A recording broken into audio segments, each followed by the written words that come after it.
On this week's episode of Marketing O'Clock, Google's AI mode goes from a la mode to the main mode. PMax channel reporting we never thought we'd see. And Greg isn't dancing around anything this week. All on today's show. Welcome, you are listening to Marketing O'Clock. Just stay tuned. Digital marketing news, but let's get specific. Digital ads, SEO and analytics, social media and more. Pretty much everything that'll make your website perform. With new shows every Monday. We give you the news with sass and puns and definitely hot takes. Thank you for tuning in. You know what time it is. It's officially Marketing O'Clock. Settle in, sit back, keep it locked. Hey there, I'm Julia Matier. I'm Gracie Miller. And I'm Greg Finn. And it's officially Marketing O'Clock. Here on December 8th, 2025, we have to address the elephant in the room. I'm nervous. I left. I was told not to come in on the short week last week. That is not what happened. So, Julia, I'm going to ask you to refrain for a moment. Oh, no. And Gracie, I have a question for you. And if you haven't heard last week's episode, you don't even need to listen to anything, to be quite frank to you. I was also not on the episode. I will That's point why that you're out. here. That's why you're here. Okay. So, Gracie, the week prior, did we or did we not have a Marketing O'Clock team meeting? We did. What was the main crux of the intros to Marketing O'Clock? If you had to remember anything from it, what was the crux of the conversation that was probably 15 minutes long? It was about relatability to the audience. Authenticity. Yes, authenticity Right. was important. You don't want it to be pushed. You want it to Right. flow. That we want to share our lives if we have something interesting. Okay. That we do That not was done want to last week. recap anything. Don't you go protecting her. That we don't want to recap things. Like what would be podcast death is if I go and I recap play by play, the Detroit Lions win over the Cowboys last night, because that's what I care about. That would be death for podcasting. I also didn't watch that, so I couldn't partake. And then what did we say? If we don't have anything authentic or anything great, we can skip the intro. Was that correct, Gracie? Is there anything I said incorrect on that? No. Okay. I come back to the abomination of 8.5 minutes That's of dramatic. lies about Dancing with the Stars. I am 43 years old. I am not 9 and I'm not 90. I'm never going to watch Dancing with the Stars for the rest of my life. It will never happen. I will never watch a 3-hour finale. I put a little tweet out joking. The only time I'm ever going to watch reality TV for 3 hours is a sports game. That's it. You know what's funny is that he's talking about Dancing with the Stars right now. Right, because he's so obsessed. Correct. Also, I'm not obsessed. I think it's a dumb show for people that have too much time on their hands. you want to be authentic. Yes. You don't watch reality TV shows that are 2 to 3 hours long. I watch Love is Blind. Oh! That's not 3 hours long. Okay, to be How long's fair, the on the finale? finale, I go to the wedding when I don't care. walk up. I I skip have and never watch the watched a dances. 3-hour. I will swear on my kid's life. Love is Blind. Look it up. Greg Finn is obsessed. To be fair, I am obsessed with Nick Lachey. But if I come on here and I talk about his gorgeous eyes and his supple skin and how great he looks for 63 years old, He probably uses nobody's going to beef care. tallow. Also, we are a marketing news podcast, correct? We are a marketing news podcast, All right. correct? Have you seen the amount of companies post like, oh, better text 21523 to Andy or whatever? Nobody because posts it's that. in Nobody these- posts that. Literally, I've never seen it. Oh I've my seen God. it. I've I'm never going to seen find it. something and send it to you. Same thing Incorrect. with Wicked. I'm surprised you didn't bring up Wicked. Everywhere, all over. Also, Everyone is talking about Wicked. Everyone is making Wicked things. It is relevant. Yeah, guess it is what? authentic. okay, That okay, is listen. all true. Time. No. Time. I said, and you brought it up and you're like, don't talk about, I never said that. I said, That is not true. I said, don't recap things People don't care what happened in Wicked. They could go watch it if they want. If you go to the movie theater and you spill buttered popcorn all over the floor and you slip and fall and you get a bruise or something, like I did putting my Christmas tree up this weekend, that's funny content. Talk about the experience. Talk about your lives. Nobody cares about the thing. That face really means I'm true. appreciated our Wicked stuff. Well, we're going to get into it next week when Shep's back. I can't wait. It's going to be Oh, God, I'm nervous for Shep now. epic. No, everything we said, true, relevant, important. The people Authentic. care for when Full Drag Race is showdown. Dancing with the Stars. Coming next week when Shep is back. We'll have the confrontation. But something you should never have a confrontation about is helping your users build trust with your site and be able to be comfortable converting and doing what you want them to do on your website. And that's where CookieBot by Usercentrics comes in. They have an amazing selection of pre-built banner templates for all important legislations. Any acronym you can think of, the GDPR, LGDP, POPIA, and US regulations, they cover it all. And the best thing too, they are a certified CMP cookie management partner with Google, and they support Google and Microsoft consent mode. If you use CookieBot by Usercentrics, you have yourself covered. They cover all the things that you do not have time to investigate and research and build on your own. Take that time and go watch something meaningful for those 3 hours. And then you can also get started super easy with CookieBot CMP. It's 3 steps. 1, sign up for the free account. More on that in a minute. We'll save you some money. 2, choose your banner. Out of all those templates, copy the code. And 3, toss it in your site header and you're done. You're off to the races. You can sleep better at night. I have a Whoop. If you have any type of tracking tool, watch. Apply CookieBot to your site and look at your sleep score rise. Your recovery will be through the roof. And it's easy to set up like we talked about. And there's a 14-day free trial. After that, the plans are only $8 a month for a single domain. Unless you go to marketingoclock.com/cookiebot, you get 10% off your first 6 months when you go to marketingoclock.com/cookiebot, marketingoclock.com/cookiebot. All right. And into the news this week, we've got a humdinger to start with here. Certified humdinger, where Google is officially testing blending AI mode into AI overviews. And Robbie Stein announced this on X, saying, "Today we're starting to test a new way to seamlessly go deeper into AI mode directly from the search results page on mobile, globally. This brings us closer to our vision for search. Just ask whatever's on your mind, no matter how long or complex, and find exactly what you need. You shouldn't have to think about where or how to ask your question." Robbie, I'm sorry, that's an indictment on you. If you're giving people too many places to ask where the question, and you have AI overviews, and you have AI mode, and you have traditional search, maybe that's a you problem. Indeed. Anyway, there's an example where it shows an AI overview. Somebody's asking about flights for like 4 kids or something, and around the holidays. And there's an AI overview that shows like, oh, to make things less stressful, blah, blah, blah. Just ripped it from somewhere else, I'm sure. And then there's a button that says show more. And it looks like it would expand to a traditional AI overview. But when you hit the show more, you are taken directly into AI mode. And there's nothing that says it at all. I don't see any of those kind of color schemes that they do where it's the rainbow button. It just sends you to AI mode. I know that we heard in the past at Google I.O. or Google Marketing Live, one of the two, Liz Reed from Google had said that AI mode is the future. Then they kind of backtracked on that a little bit, but it's the future and they're trying to push it. Honestly, this is going to be less clicks to sites. It's going to put more people using AI mode, whether they like it or not. And if I were Google, I would honestly do the same thing. Yeah. I would. It's not good for publishers. It's not good for anybody other than Google. Great for them. Great for them.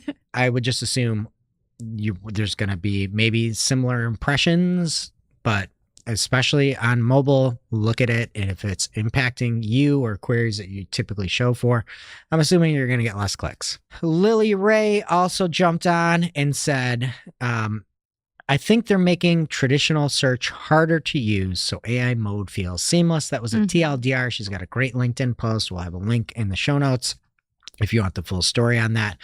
But yeah, I mean, they're kind of dumbing everything down. Yes, 100%. It's new annoying. ad units and this and that. So good luck, thoughts and prayers to all the publishers out there. And then there was another thing that, again, we look at the tea leaves here at Marketing Clock and try to tell where the puck is going. We're skating to where the puck is going, not where the puck is. What a metaphor. Yeah. And so there's an image file button in Google, and you can upload files. And if you upload a file, you are now also taken right to AI mode. Do not go to image search on Google or any type of Google search. So if you just go to your browser, grab something from desktop, throw it in there, and that plus button, you are sent straight to AI mode. Have you tested that out yet? I haven't played around with it. Have you? No, I hate AI mode. I know, me too. AI mode is like good for some things, and then it's so much worse than ChatGPT for other things. Yeah. Like you can't have a conversation with it. Right. And it never like picks up as good as ChatGPT. Yeah.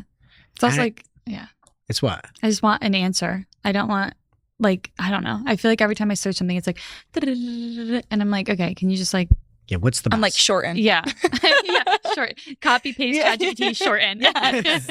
Okay, you got any news, Julia? Yes. So Google has finally rolled out search partners into channel reporting for PMax. I think they announced this was coming out a little bit ago, and now it's finally here. Some people are seeing it. I don't think it's fully live everywhere, but it's definitely coming. A lot of people are seeing it. So check your accounts. See where you're spending on search partners. You can't exclude it, but you can see it. Yeah. You can't do You can anything. see it. Like nothing. But also, maybe if it's 100% on search partners, you can be like, okay, pause, the campaign. But that's all you can do is pause it. Well, to yeah. PMax. But Yeah, we have it on some accounts. To be fair, and the search partners was pretty low with this, yeah. but we don't have it on all accounts yet Yeah. that I've seen. And now for this week's Cool tool. As a reminder, our Cool Tool segment is not an official endorsement or paid mention. We're simply sharing something we found in our travels that may be of use to our listeners and is really, really cool. This week's cool tool comes from Charles Bannister over on LinkedIn. He says to use his tool to make the whole process even more of a breeze by fixing common issues and errors while making script easier to update and debug. If you aren't a script writing master like myself, definitely check it out. And if you want more on scripts, we have a fantastic interview with the scripts legend himself, Nils Rooijmans, coming at the end of the show. He's got a couple great scripts, so make sure to stick around so you can hear from Nils. Now it's time for this week's Take of the Week. This is a #fire digital marketing take with extra spice served up for you. We simply deliver the take for your consumption. We give no opinions. We don't influence. You make the call. This week's Take of the Week comes from Nate Hake. We have to have Nate Hake on the show. I'll reach out to him and see if we can get him next week. But Google's Notebook LLM at Notebook LM. These acronyms drive me crazy. On X had put out a post saying, "Thank you so much for all of your patience.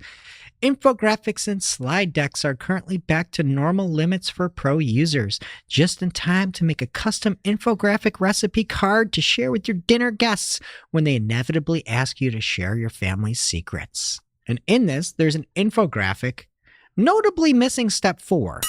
And they shared this. There is no step 4.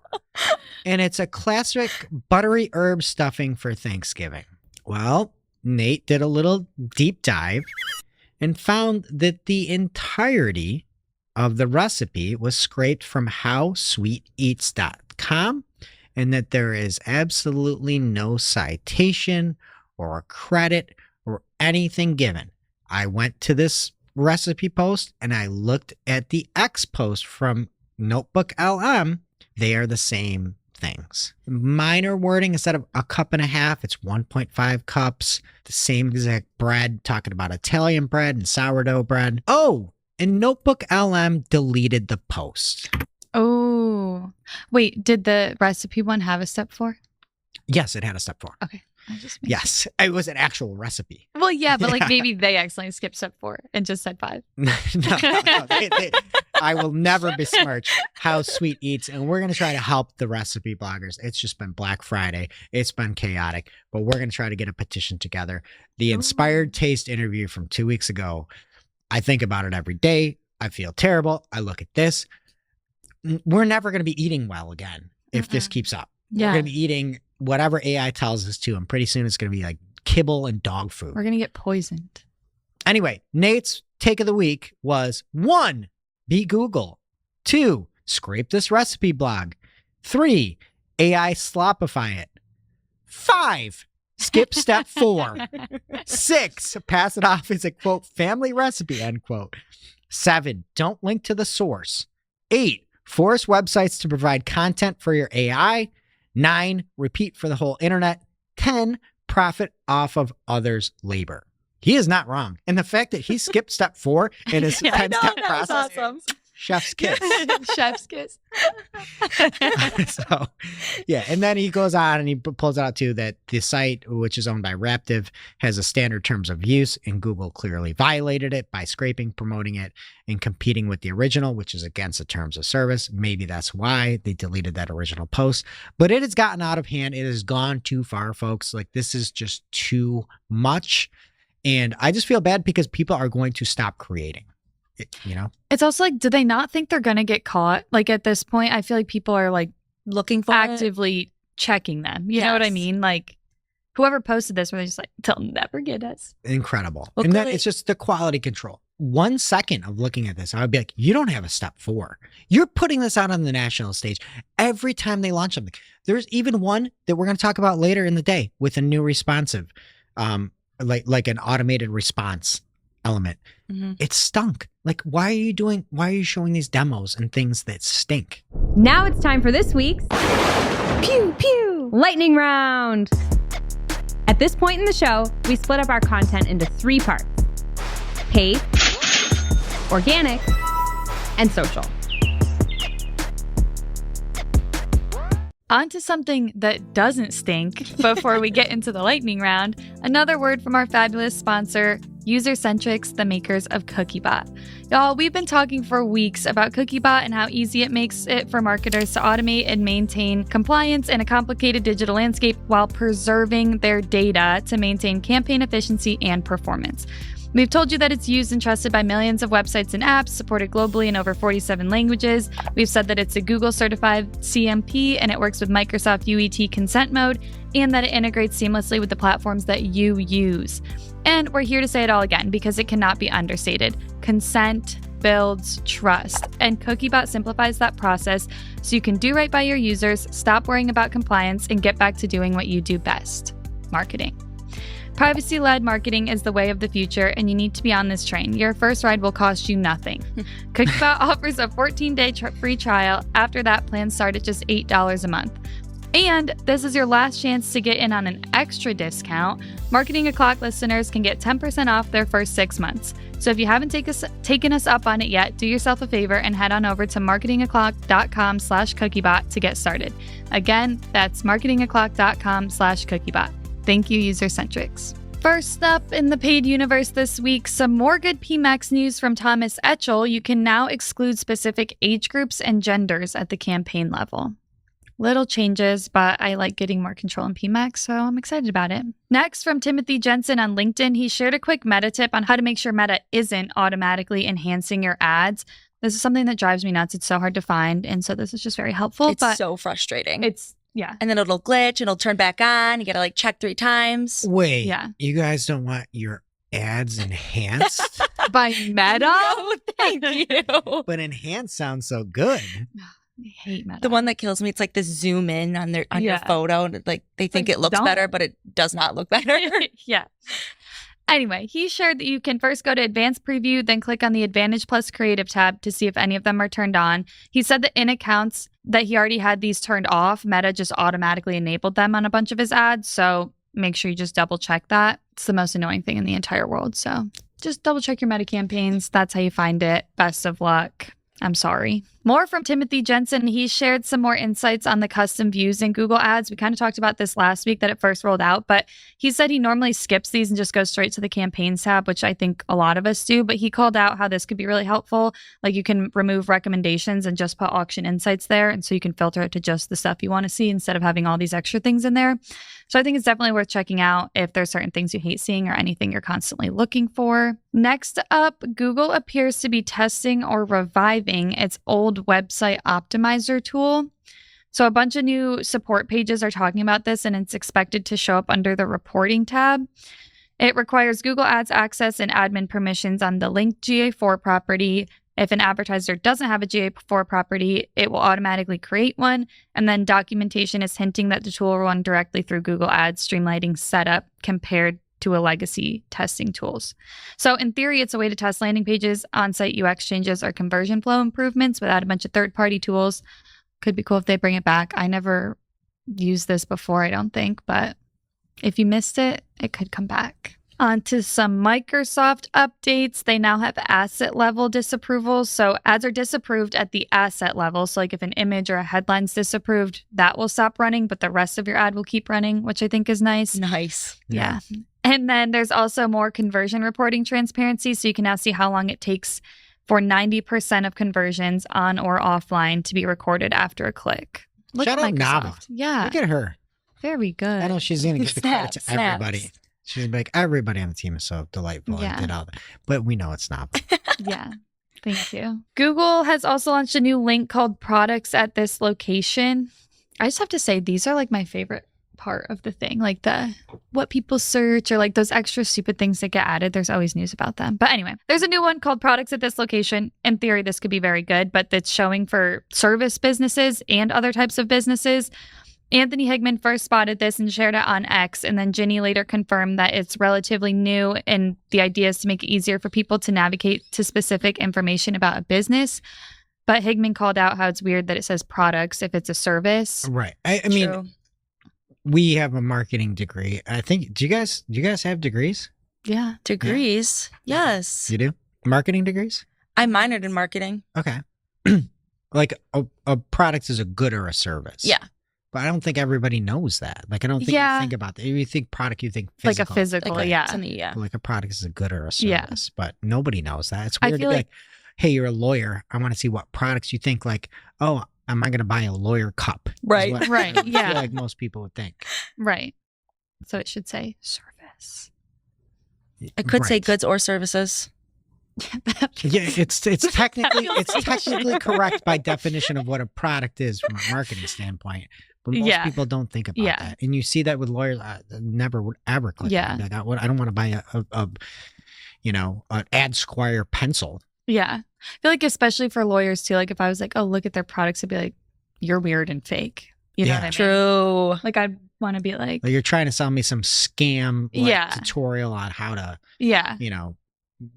pass Sue the bar someone. exam in 20 How to minutes. how to sue someone 101. There's their product. Next up, we have a code red. Ooh. Alert, alert.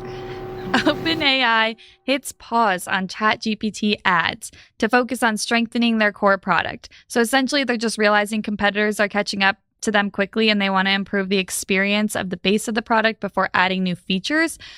So ads in ChatGPT may not be coming as quickly as we all hoped, but I honestly have respect for what they're doing. And I like the focus on fixing what you have, making it work well, and then making it better. So- Google, on the other hand, just adds a bunch of stuff. Nothing freaking works. And it drives me insane. Make the platform work and then give us things we want and then do your other stupid stuff. I'm bummed that ChatGPT Well, yeah. is pausing ads. And Yeah. I feel like I have wanted for a long time, like a true competitor to Google. Right. Yeah. It's great. Love it. The share is just not there and it's never making any headway, especially on mobile, in my opinion. ChatGPT has a chance at this and it would be fantastic to have another option. Yeah. But and I also just like as much as I hate Sam Altman and how creepy he is and how like an evil villain he is, like Google has the advantage where they have revenue coming in. They Yeah. have all this ad dollars, and I think there's like 30 million or so paid ChatGPT users, but it's not enough to sustain it. They're always just getting money here and there. They're asking the government for $1 trillion. It's like ChatGPT? yeah, they should do both of the things. Yeah. Right? They should try to figure out ads and make some kind of money, because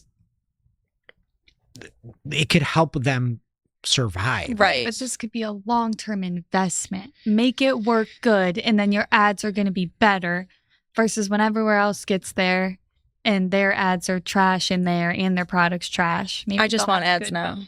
ones. This makes sense though, because You remember, want another ad platform, Gracie? honestly, Really? I think ChatGPT would be really cool. No, yeah. But remember when I was like, "Oh, Julia, look!" Like I was using Yeah, and it went ChatGPT, away. and this little shopping bag popped up, and I clicked on it, and ChatGPT like glitched out. So this Yeah. makes sense now. Yeah. That's why. They're Full fixing their circle. problems. Yeah. If he does need money, maybe Sam can sell his Koenigsegg Regera multi-million-dollar sports car. And There get a you couple go. Extra bucks. He could sell that, fix his platform, then get ads. Next, some new audience templates in GA. They have high value purchasers built on purchase count or lifetime value, and disengaged purchasers to help re-engage lapsed buyers. Cool update. Thank you very much. On to the Brom Vander Corner. He posted on LinkedIn that now, when you run instant forms on Meta, you can let people message you on WhatsApp right after they submitted their information. No way. This is making Gracie and I giggle for a very specific reason. What's need the specific reason? One of our clients that we're Yeah. on together. They like using WhatsApp? And it's Do not tell him about this. last up for paid. Brom Vander Halen shared his ads manager wrapped for 2025, and I just love these. I love seeing people's little spins on wraps, and his are always funny.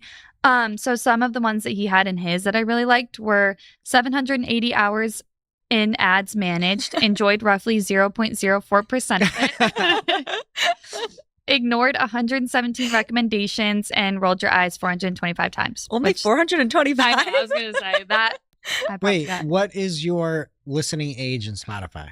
I'm an Apple Music girly. I am as well. Oh my gosh. Yeah. No wonder you guys watch that dancing show. What? I'm 25, by the way. Shocker. NBD. That's why he brought it up. He wanted to Yeah. say that. Yeah. Like and my- I also do a podcast with like Barry and Morty. And I don't think Barry listens to music, to be fair. Barry's listening to this. He listens to news. But Morty's 68. And like, Oh. that's why like every joke he makes, he's like, "Oh, did you listen to the new Burt Bacharach track?" And I'm like, "What are you talking What? about?" Wait, I brother?" thought you meant his actual age was 68. His No, listening his listening, age. Okay. his life age. I was If like, wow, I have a that's whoop great that for tells me I'm like 68. in my 30s. If Yeah. Morty had a life age, it would be 70. Wow. I'll just be like, "Oh yeah, Steve I Perry." thought he was talking about his actual Yeah. age No. as well. And on that note, we got our own Spotify Wrapped back from Marketing Clock. And a huge thank you to everybody. We are in the top 5% of video podcasts Oh, on snaps. Spotify. Pretty crazy. We combined across the platforms have over 1 million minutes of listening, which is insanity. That's crazy. And we've got our audience is growing. Everything's growing. Looking at the stats, we dropped after last week's episode. That for is some not reason. true. Last week was probably the best episode of the year. Probably because I wasn't here. But just a big thank you, to you guys for coming on here every week. Shep, everybody that makes it happen. Tables, Dana, the entire Jess, team. Jess. Jess, yes, the entire team. Everybody puts in a lot of work. This show is a lot of work. And most importantly, big thank you to everybody that supports the show, shares the show. If you haven't subscribed yet, hit subscribe, leave us a review. It means the world to us. And we have a lot of fun doing it. Like, despite what you saw in the intro, we have great vibes here. And it's always just a fun time. And it is much appreciated, all the support. We couldn't do it without you guys. And on to the organic news this week. Merchant Center is beta testing regional member pricing, where you can offer different member prices based on shoppers' regions. This is based on the RAP, or regional availability and pricing, I believe is what RAP stands for. And if their loyalty program supported, it's a beta. right now for shopping ads, and you can show different loyalty member prices based on the region of the shopper. So I think that's pretty cool, especially if you, I don't know, like have different franchisees or different prices for things like that. That is Awesome. super cool. Google is experimentally replacing news headlines with AI clickbait nonsense. And this comes from The Verge. And The Verge says, do you know that BG3 players exploit children? Are you aware that QI2 slows older pixels? That's a charging thing. And they said, if we wrote these misleading headlines, readers would rip us a new one. But Google is experimentally beginning to replace the original headlines on stories it serves with AI nonsense like that. And it seems like it's in Discover, where these are showing up. And an article has a title written by a human, has content written by humans, and apparently Google is changing those to the AI version.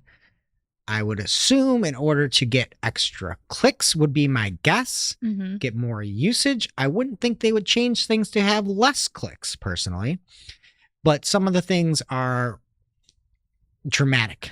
Yeah. And it is a super poor display for the person that actually wrote it. Oh, Yeah. yes. Write a Yeah. freaking headline for a reason. It's my content. Mhm. I wrote this headline. I'm letting you show it. Please don't mash my words around. Please don't say, if I say, hey, this new PMax feature could be a very good element to test in your accounts. Don't say everybody needs to use it. Like, don't Yeah. make things dramatic. Just like, Right. we are going to replace the people making the recipes. Anybody writing things, you're not going to have anything to steal from if there's no point in making like clever, witty titles. Things are not going to be, that's what nobody understands. We're just effing everything out until there's nothing left. I Do you know what I'm What's saying? going to happen then? That I think- AI can talk to each other and try to figure out Yeah. what people are saying. That's I when don't know. AI legit takes Then over. they'll start listening. I think we should call the police. Okay. Call Android police. That's what we get to get. All right. And from Nate Hake, again, at Nate J. Hake on Twitter X, Google introduced, and this was what I was alluding to before, a workspace studio where anybody can build custom AI agent minutes to delegate the daily grind. Sounds great, right? They showed an example of somebody that had emailed saying their necklace broke again.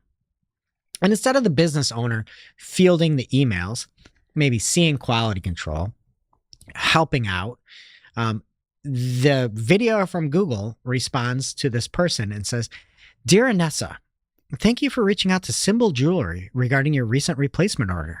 So it's already been replaced. We sincerely apologize that your necklace has been broken again. We understand how frustrating broken items can be. While we cannot offer a refund, we can replace your order again. Plus, we'd like to offer you 30% off discount on your next purchase. Please use the code 30% off at checkout. And it goes on to more stuff and it says, sincerely, the customer service team. Nate responds and says, genuinely hilarious that your ideal user is someone whose products break multiple times, but still thinks reading and responding to customer feedback is a waste of their time. Also, if I got the email, I would have so many more freaking questions. Mm-hmm. Like you said, we can replace your order again. Do I have to do anything? Right. Like, Yeah. what do Are they just gonna Are send you you something? replacing it?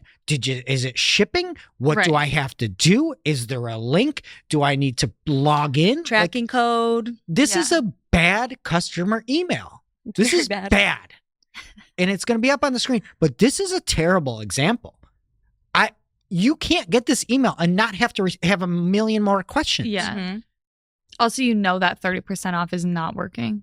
I was going to say, if that's 30% off, try typing in 50. Yeah. Like, there's no Like, way. hello. Yeah. Oh, save 10? What about save 50? Right.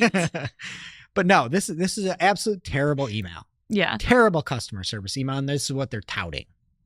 Again, will it be good in 3 years? Probably, but this sucks.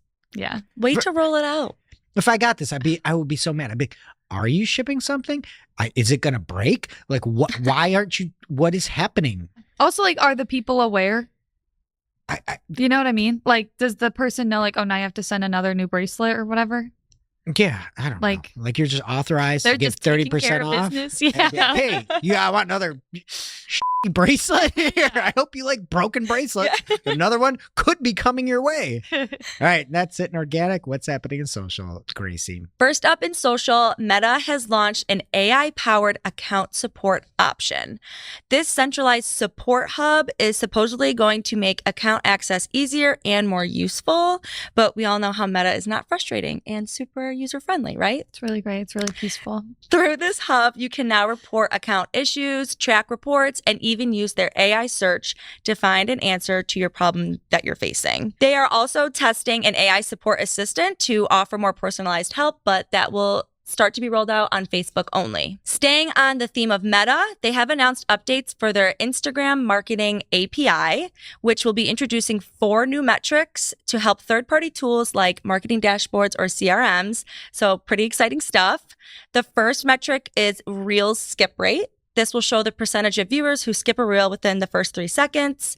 And then the second and third metric is repost count per media and repost count at the account level. And this just shows how many times a specific post is reposted per the media or across your account level for all media. And then the fourth metric is Instagram profile visits from your ads. And with these new metrics, Meta is also updating how viewers are counted for across posted reels. So the API is now going to provide a cross-posted views metric, so total views across Instagram and Facebook, and a Facebook views metric, views specifically to Facebook. And I don't know why they wouldn't just do this for Instagram as well. I mean, I guess you could do the math, but I just feel like sometimes it's easier to just have everything. But we'll take what we can get. Yeah, no, for real. Next up, TikTok launched a nearby content feed in Europe, which I guess has been floating around the app for a while. But the nearby feed will feature local content and recommendations near the user. They can view public posts that have been shared from a specific geographical area, which can show and provide more insight or details into events, places to visit, local businesses, things like that. And honestly, I hope it rolls out to the United States because I think that'd be pretty cool. Last up in social, X is working to further integrate its Grok AI tools into the app. No surprise there. They will now algorithmically rank posts, basically using Grok to sort your following feed based on, quote, predicted engagement and relevance to you. This update is already upsetting some of the X users, but our boy Elon, he did state that you can still access unfiltered chronological feed if you choose to. And I'm not on X, so this doesn't affect me. But if this does hit home for you, just know you can still switch to the chronological view. And that brings us to our real life segment, straight out of our accounts and into your ear holes. It's time for Working Hard or Hardly Working, where we talk about what's going on in our IRL work, good, bad, or otherwise. Working hard for me this week is all my ecom people, everyone who had to deal with Black Friday, Cyber Monday. It's finally over, sorta, almost. You have to make a bunch of reports now, so have fun with that. But it's like a crazy month, a crazy few weeks trying to do what you can. I hope it went well for everyone, and just great job. I'm so proud of you all. Working hard for me this week is Microsoft Ads Editor. I sometimes forget that Microsoft has an editor because I'm mostly in Google. But Julia here showed me some tips and tricks, so I'll definitely be using that in the future and saves a lot of time. All right. And for me, I have to shout out our Cypress North ecom team. They were going crazy all the holiday. Big thank you to everybody. Absolutely killed it across the board. Unbelievable.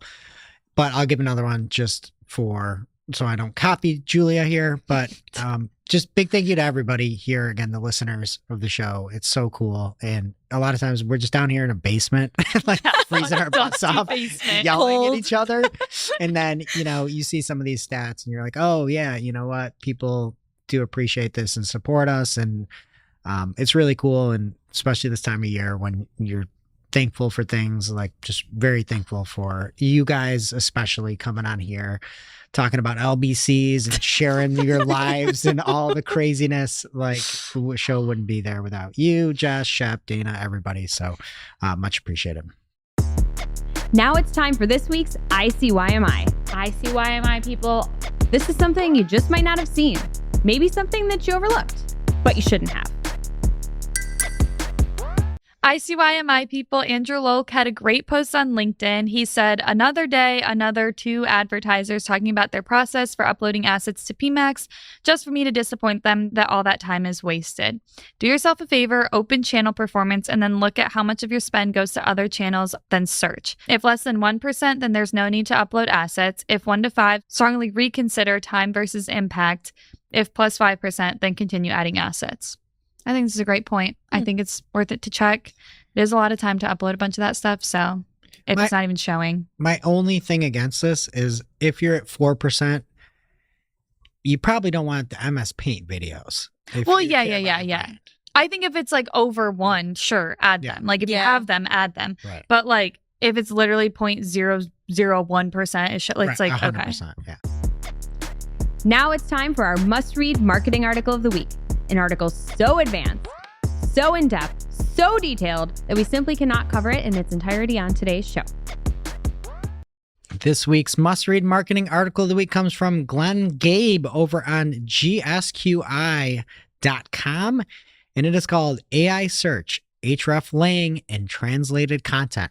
How to ChatGPT, Perplexity, Gemini, Copilot, and Claude handle multilingual queries. I'll just skip to the answer here. Not well. But this is one of the things that you need to bookmark if you have multiple languages. Glenn goes through and breaks down multiple examples of what happens in a test across all the different engines and who gets it right and who gets it wrong. Again, you need to go and bookmark this. The AI search platforms need to improve when content is provided in several languages. Google and Bing are doing a great job.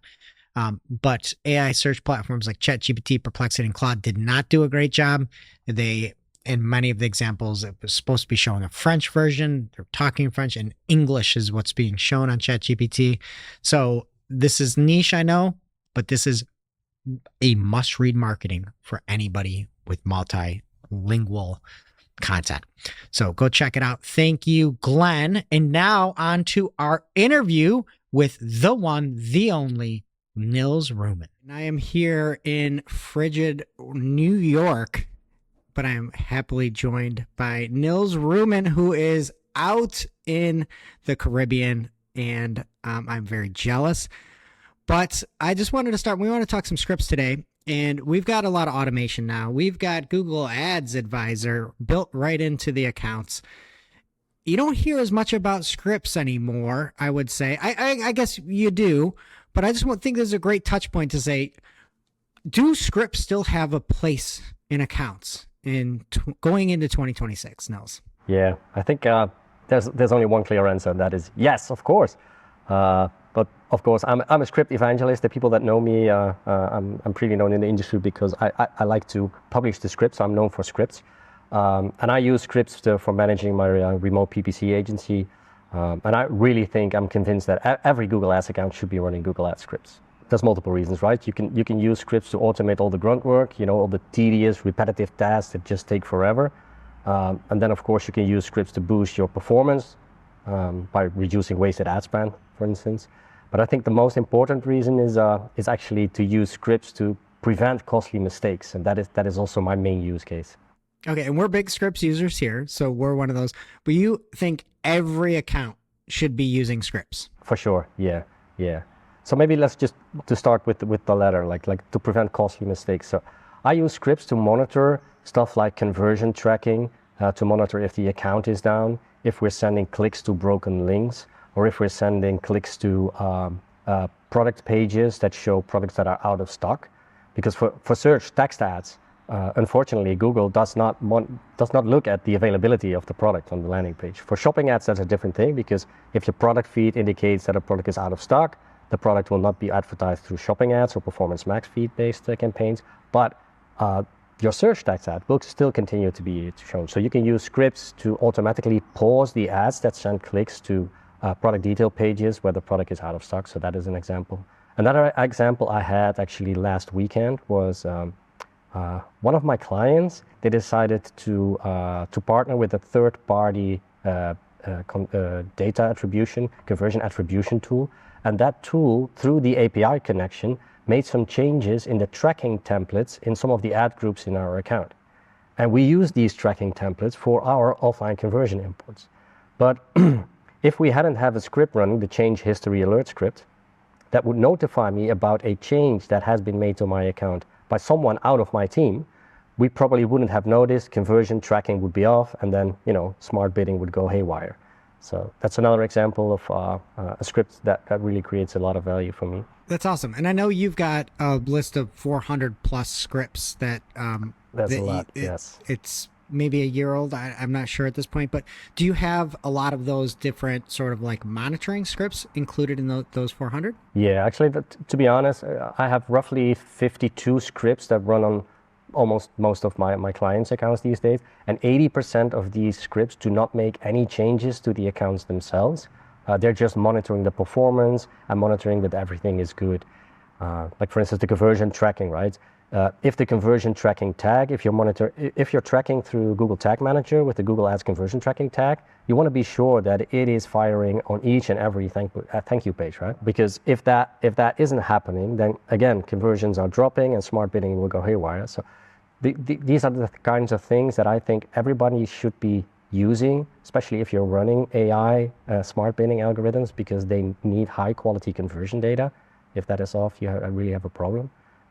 Another example would be monitoring if the account is still up. I had one of my clients, the day before Black Friday, he had an issue with his payment profile. He didn't have a backup. So basically, the day before Black Friday, the account showed alert, we stopped running your ads because you have an issue with your with the budget, the fund. So if we didn't have a script running that monitors the uptime of the account, we might be too late on Black Friday, as in just waking up and, oh, ads are not showing today. We got a big issue here. That's a big one for Black Friday. What would you say for people that maybe aren't using scripts currently and are a little bit scared, I would say? Like when you hear scripts, you might think, hey, to your point, those 80% that aren't doing anything or are programmed to do anything, how could you get people to feel more comfortable embracing scripts in ad accounts? Yeah, great question, and a fair one, because scripts, they do look scary, right? Especially if you've never had a look at any JavaScript code. JavaScript is the programming language that is used to create Google Ads scripts. Then these lines of JavaScript code, they may feel like gibberish, like ancient Greek to you, right? You just don't understand what is happening. But thankfully, these days, to AI and LLMs, we can actually get a clear understanding of what the script is doing before we even copy paste it into our Google Ads account. And then we can basically read what each line of the code is doing without having to understand any of the JavaScript code. And then inside the Google Ads script editor, you can push the preview button. And the preview button is a way for you to see what the script would do if you were to actually run it. But in the preview mode, it will not make any changes at all to your Google Ads account. So it's a very safe way to get familiar with the workings of the script and actually test it before you really run it. I've also created a custom GPT that will help you with this. It's called the Script Sensei. I've trained it on my scripts and all my training courses for Google Ads scripts. And you can use that custom GPT to help you understand the workings of the script, fix any minor issues that you have, like debugging small errors, or make minor changes to the script if you feel that it's a nice script, but you want to make some minor changes so that it completely fits your needs. So I highly recommend playing around with these large language models, combined with some script code to familiarize yourself with the concepts of Google Ads scripts. I just think the preview really can give you, if you're new to this, just a sense of calmness to say, right, if it's this, then this happens. If it's Y, then this happens, like comparative to X. So, it's one of those things where it may look scary. I think the breakdown at ChatGPT and saying, what does it all do, will help you. And it's just be really informed with it, test it out. All those things will never touch your account in preview mode, which is awesome. Okay, heading into 2026, or I guess any favorites from 2025, any like must-have scripts that you're like super excited about or you think that could really help some folks?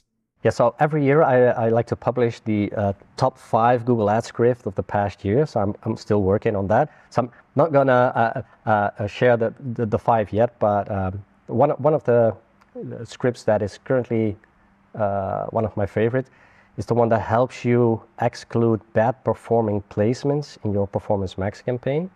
As we all know, Performance Max likes to show your ads in all different kinds of places in the Google inventory. One of the networks is the display network, and the display network, unfortunately, is notorious for terrible placements. Ones that in the best case, you will get some nice placements on quality websites that actually send good traffic. But there's a lot of click fraud, a lot of lead fraud, and also a lot of websites that can really hurt your brand reputation where you do not want to show. I have a blog post with some examples. I won't go into details here because it's really, sometimes it's really bad. But yeah, I would highly recommend running that script and just having a look at what placements your ads are actually shown by campaign types like Performance Max. Yeah, and I know you had a post about that and all the mobile app placements as well. So definitely check that out. We'll have links in the show notes, and then this will be a secondary interview with all the links right there as well. So that's one. Do you have any other scripts that you're like really high on, and you don't have to give away the top 5? Yeah. So the other one is has to do with the product segmentation in your Performance Max or shopping campaigns. We see that. I'm not sure if the audience is familiar with the bucketing of hero products and zombie products. So basically products that do really well, get a lot of clicks and a lot of conversions, and products that, get relatively little clicks, they don't have that much conversion data. And if you have a huge set of products, it might make sense to dynamically shift the product from one campaign to another, where you have different budgets and different ROAS targets to send more clicks and spend to your hero products, and lesser spent to products that haven't shown any traction yet or have proven to be of little value to your business. So that is also another script that can really help improve performance for e-commerce clients. That's going. I'm assuming that's like customizable, right? Like where you can kind of change the variables and say, I'm not sure if it's looking at ROAS or conversion value or some sort of metric of both of those, but I'm sure that you could be like, hey, if we have this many clicks and we have this much cost and we have no conversions or no conversion value, then let's move that one down and things like that. So I think that's one thing that's really nice is all these things are really customizable, like you talked about, to fit like the exact need that you have. So right. Yeah, that's awesome. Yeah, that's actually, you bring up a great point, and one of the main advantages of using scripts compared to, for instance, the automated rules inside Google Ads or third-party tooling. With third-party tools, it's like software that has been developed by some other party, and you have relatively little control over what is exactly happening. But with Google Ads scripts, you have full control, because you can literally change it to do anything that you want. Again, combined with an LLM that will help you do the development of these scripts, it's relatively easy to fully customize it to your needs. And then, you can just run them for free, which is also another great advantage. Okay, so we'll be on the lookout for your top scripts of 2025, see those top 5. But just, I guess, one final question, just off of that note. Do you think that there's still a need for software, right, on top of your, let's say, Google Ads account, if you can, maybe not even master, but be intermediate level at scripts? So the question is, if I were to use other software next to scripts? Could scripts replace your software? Well, it depends on what software, right? So for instance, if you're using a third-party attribution tooling, no, scripts cannot replace that. If you're using CRM system to follow up on the leads, scripts, can partly replace that if you can convince your client to use Google Sheets to keep track of the quality of MQLs, SQLs, and prospects, stuff like that. But yeah, I would highly recommend using tools like that as well. Another example would be, for instance, the tools we use for conversion rate optimization. So if you're using Hotjar or Microsoft Clarity, scripts will not replace that. So they will always be used for tools. And my favorite tool still is, unfortunately, Google Ads Editor. If you're managing multiple accounts, you cannot get rid of Google Ads Editor.